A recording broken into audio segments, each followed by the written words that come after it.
In this episode of MPTV, we sit down with Jeremiah of the Big Ten Tavern in Cape Coral, Florida. We're going to talk about what he did in a unique marketing standpoint to leverage his database during the early parts of the pandemic.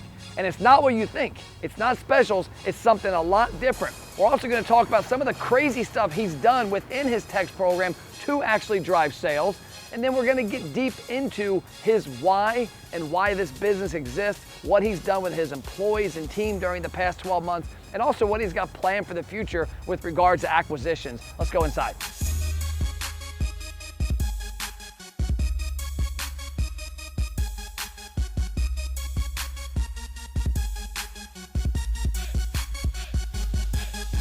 Hey, what's up? It's Matt. We're back with another episode of MPTV. We're back in sunny Florida. We're here with Jeremiah of Big Ten Tavern. What's going on, Matt? How are you today, man? So I'm actually from that Big Ten area up there in Ohio, Kentucky. But tell us about the brand, about the concept, and about yourself.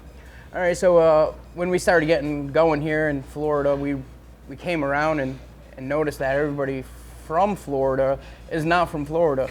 Yeah, nobody is. Nobody's from Florida, man.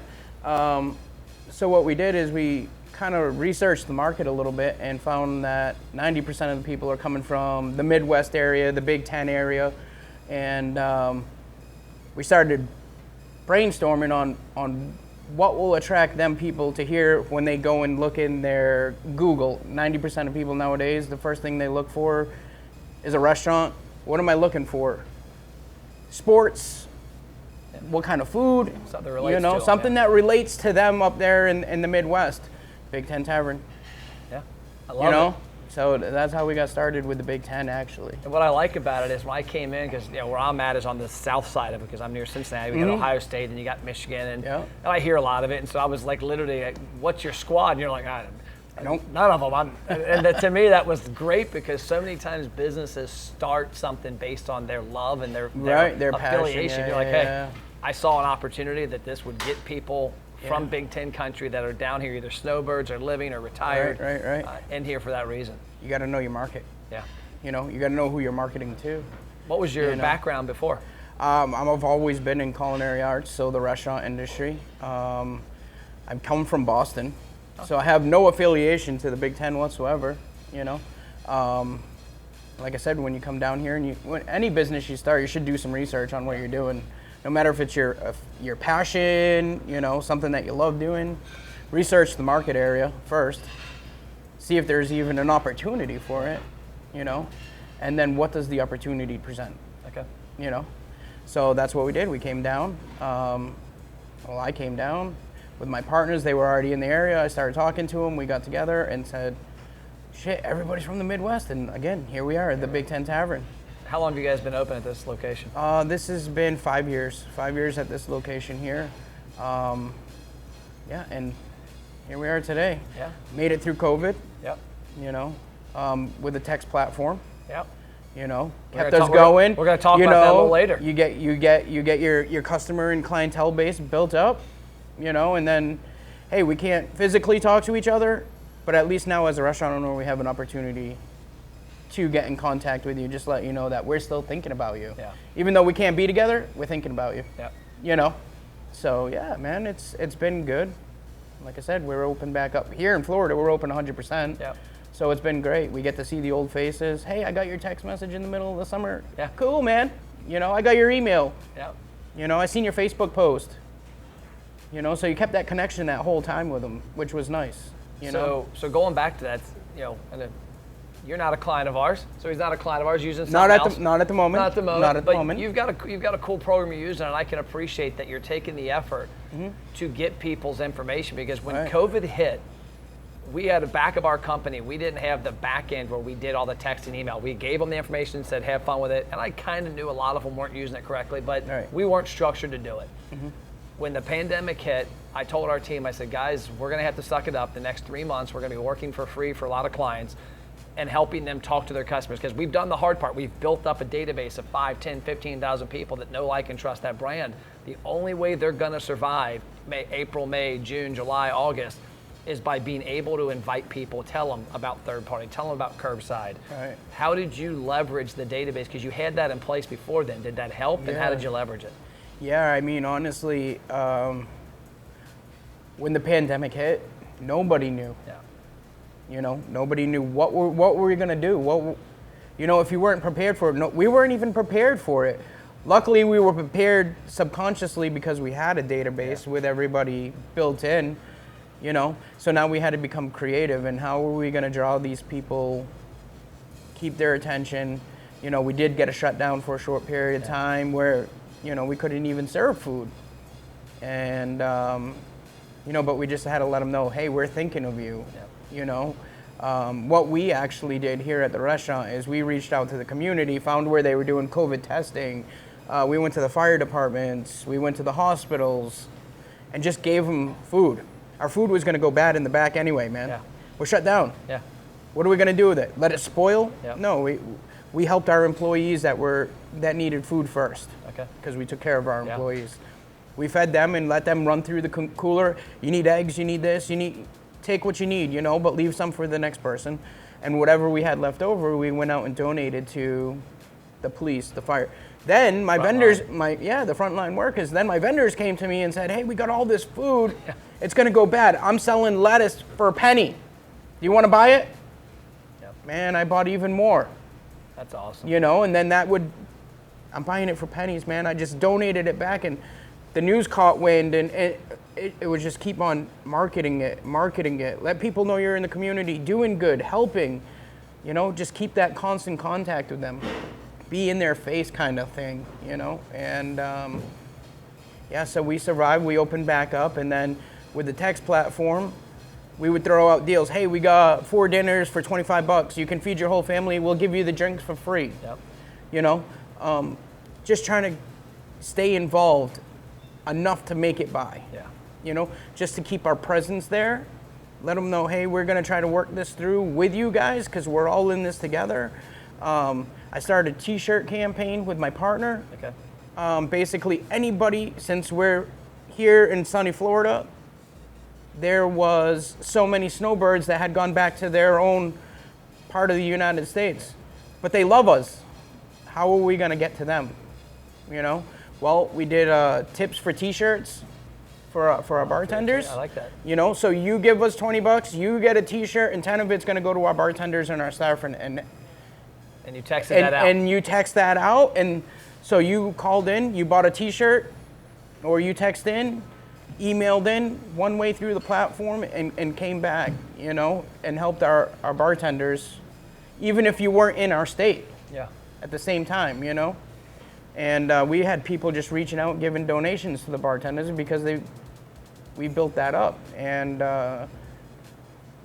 that's basically what we did to make it through. But you have to build a strong relationship first with these customers, and just to let them know, hey, we're here, You're still alive. We're going to get through this. Yeah. We're going to get through it together. And I think that's a key element I heard from a lot of people. And I remember a friend of mine the other day was telling about one of his buddies' restaurants. He said he's got customers coming every day. They go, man, we thought you closed. Right. And I said, you know why they thought he closed? He said, why? I said, they didn't talk to him. You didn't talk to them the whole time. They didn't have the means. I have this concept I talk spend to build versus spend to sell. Most businesses spend advertising to sell food. You should spend advertising money and effort to build a database like your text program. Right. If you spend it to build that, when tough times come, you can reach out. I used the example last month. I was telling a friend of mine this. I said, a lot of things we do in life is preparing us for something we don't know is coming. Right. And I said, I started doing CrossFit.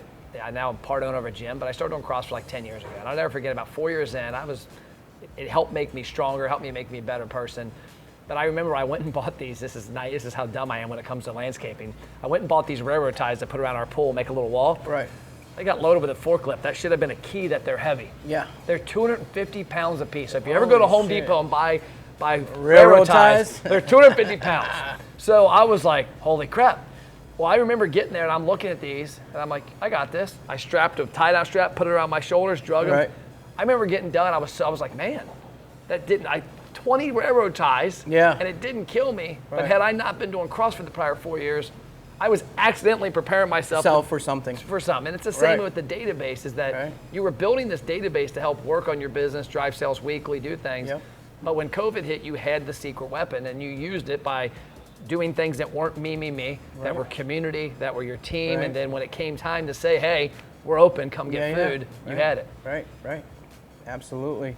Okay, break time. Restaurant owners, you're watching MPTV, so you're obviously interested in increasing your sales and profits. But what if I told you you could eliminate the hope and pray out of your marketing? You could spend money and actually see results. You know, most marketing starts with attention, like a billboard. The problem is that attention leads nowhere. That's why we created the ROI Engine restaurant program. We take attention and gain huge engagement, whether it's in-store or online. We help you build a database with deep customer information that's comprised of email, cell phone, and birthday. And then we drive them into the restaurant with trackable results. Yes, results you can actually see. If you're interested and want to have a conversation, check out restaurantmarketingthatworks.com. Worst case scenario, you get a lot of great ideas. Now back to the show. I'll just tell you a quick story. One of the days in the middle of COVID, we were open, we could only do takeout, and I turned it into a little game with my partner. I ordered 1,000 pounds of ribeye. 1,000 pounds of ribeye. Seems like a lot of ribeye. I'm That's just a doing the math in my lot head. of ribeye. Yeah, so an average case is about 150 pounds. Okay. It's about 10 cases of ribeye. And through the text campaign, because the people that we deal with already knew our personalities, because our personality came out through the text message that we've already built up. So we kind of went back and forth and made a bet with each other. Hey man, Jeremiah's going crazy again. Can he sell 1,000 pounds of beef in one night? Guess what I did? Sold 1,000 pounds. I sold 1,000 pounds of beef in the middle of COVID to go. Wow. Right? So they're just like, but if you make fun, you have fun with it, and if you don't have that relationship with your customers, your customers wouldn't even have known. I would have never been able to sell 1,000 pounds of beef in the middle of COVID on a Friday night. Well, and the key part is that you said there, you not only have their data, you have a relationship. Right, man. I pointed this out to a CEO of a pretty big company about 3 years ago, actually, it's going back, is that I was comparing a couple of his locations that we did marketing work for. And I said, you see these 3 locations, and I could look at their social stats based on their email, text engagement to social media. Right. And I could look at the shares, all this. And I said, you see these 2? He's like, yeah, how come we spent the same money and it's 90% less shares and engagement? Right. I said, because the consumers that walk in those 2 restaurants are a number. Right. There's no personality. They don't walk in and go, hey, Matt, you want your normal? I said, those other 3, the owners are there every day, working the line, shaking hands, kissing babies. Same as you guys. Had you and your partner not had that personal relationship with the people in the text club, they wouldn't have gotten the context of that text. Right. 100%, they wouldn't have. But that's the nice thing, you know. You can build that kind of relationship, I believe, through the text message already. You know, when they come in here, if my bartenders, my servers, and everybody that's working in here has that same train of thought that I do, hey, we got to be great to these people, make them your friend, high five, joke, you know what I mean? You want to come into a fun, exciting atmosphere. You don't come in here because I'm just going to have another burger and beer. Yeah. You know, you come into my restaurant because my servers, my bartenders, they love you. These people love you. And it showed in COVID when they were getting $100 tips on a $20 meal, man. You know what I mean? They support these guys because they have the same train of thought as we do, you know? And if you build it up through the text messaging as well, you got to carry the same that your bartenders would use through your text messaging platform, you know? So if they're jokesters, let's make jokes out of the text platform, you know what I mean? And everybody that's gonna start, they know, hey, this sounds like a fun place. They're jokey, they're they're quirky. However you portray yourself as a business, if you continue it through, they're gonna understand and they're gonna get it, you know? Like you said, your app goes into Facebook and finds, with an algorithm, people of the same nature that are already on your platform. Yeah. So guess what? They're gonna see it a couple times and be like, I kind of like that. Kinda You like know what that. I mean? I dig that. I'm gonna go check it out. Yeah. You know, so you just continually building more customer relationships. Yeah. Which is awesome, man. You know, and that's what we try to do every day. And that's those. I think one thing that didn't get highlighted enough is, the media, of course, everything's negative. Mm-hmm. I think it didn't get highlighted enough were those things that happened to that. Like, not to pat myself on the back, but I made a habit of it. When I went into restaurants during COVID, Yeah, man. I commonly tipped 100. I'll never forget the one time, Yeah. one of my clients, I went to his restaurant, and it was Michael Castleman. He owns a rapid fire pizza in Florence. And I tipped, it was like $14 was my meal, and I did like 114, and his employee's like, I think you made a mistake. And he comes back out to my table, and he's like, hey, I think you made a mistake on your receipt. You put an extra one. I'm like, no, I didn't, man. You guys are I love your place. You guys are all awesome. That's why I'm here. We want to make sure you make it through, is what they were saying, man. We want to make sure you guys are still here when this all ends. And that story wasn't out there enough, that people don't realize that there was a lot of that happening. There was a lot of it happening. And like I said, everybody came together. Yeah. You know, in some little way or another, you know, just a hi and a hello and a hug, you know. Some people weren't afraid of the hug, you know, but they needed it, you know. So, I mean, that's why we're here today. So, shift over to opportunity. Opportunity. You know, I always say that with all negative comes positive. I tell myself all the time, when you fail, there's an opportunity to have positive. And COVID was a big failure from a lot of people.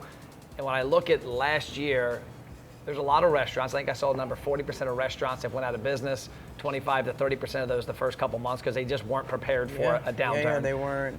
You're out there on the hunt looking for opportunity. Ooh.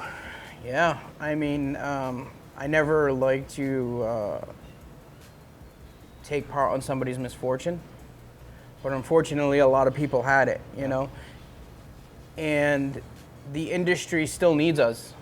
You know, we can't just fold up like that and kind of go. So I have, there's many ways out there right now for small businesses that made it through to just continue to grow, you know, and provide opportunities to people that need jobs. Try to get some of that unemployment rate back down. And the government's trying to help you, you know. So right now, we've made it through COVID. Things are looking better. The vaccinations come through now. More people are going to come back out. There's so many abandoned places that we just don't want to let them go to waste. So now I'm out there looking for the opportunity for the next 1 and 2. So I have a couple places that I have lined up in the pipeline, you know, where I'm thinking I need to use the same platform in case something crazy happens again, you know.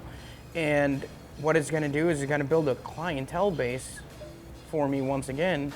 I can transfer some of my customers, acquire new customers, different atmosphere, and maybe not the bar situation, might be a breakfast restaurant, a steakhouse, but I got to bring them jobs back. I feel like it's now my duty to do it, you know, and help provide back to the community that supported us. They don't want to see the abandoned buildings, so things are going a little bit cheaper, you know. There's opportunity. So there's opportunity out there. It's just if you want to capitalize on it. If you want to capitalize on it, I mean, I think everybody's in business. You know, profit's not a bad word. No. And you know what? I had a boat dealership that went out of business in the 2008 financial collapse. Friends of mine bought our $40,000 boats for 10 grand. Right, man. It was an opportunity. I'm like, I got no ill will. We're out of it. It's on you and the bank. And they're like, hey, I'm going to come buy 20 of these boats for 10 grand. I'm going to turn them in 6 months and make a bunch of money. And you know what? Good for them. I think there's a lot of that opportunity. So. Restaurant owners, did you know Matt has free online marketing courses that teach you how to successfully market your restaurant? Email support@mattplapp.com to get access to the courses and a free social media content calendar. Appreciate the time today. Yeah, thanks, man. Lots of nuggets, lots of great stuff. I always end with one question, and this one I think is gonna be a trick one though. Tricky, huh? Because you're like me. You and I are similar in that we're driven entrepreneurs. We're high energy people. Right. But I always ask at the end of the podcast, what does Jeremiah do to put it on airplane mode? You know, what do you do to when you leave Bing Ting Tavern that gets your mind away from here, maybe focuses on other parts of your life and makes you a little better mentally? Do you ever go on airplane mode, my man? Very rarely. Very rarely. So do I. But when I do step away, I read a lot. I try to educate myself more on what's available to small businesses, to my employees, something like that. And then if I'm on airplane mode, I'm at home with my family. Family time is important, you know. You can go 100 miles an hour all day, but you need to take that couple hours with your family. That's your core, man. They're the ones who support you, you know. So I get emotional about it. Oh yeah, I can it's tell. fucking important, man.